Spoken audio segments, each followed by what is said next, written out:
ভাবলাম যে ওরকম মাকে খাটতে গেছি জিনিস করবো। জিনিসটা হচ্ছে টুপি বানাবো।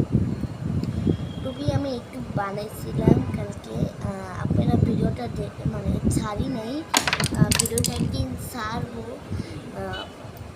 আপনারা যখন বেশি বেশি করে লাইক দিবেন, তখন 1 মিলিয়ন করে দিবেন, তখন আমি টুপির ব্লগটা দিব গাইস।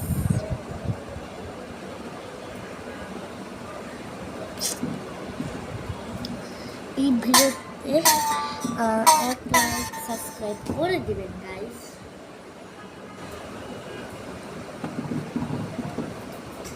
না এতক্ষণ এটা ধরে জিগির করছিল, ভুলে যাও। তো গাইস এখন এসে আমরা বাজাই, এখন আমরা আপনাদেরকে ও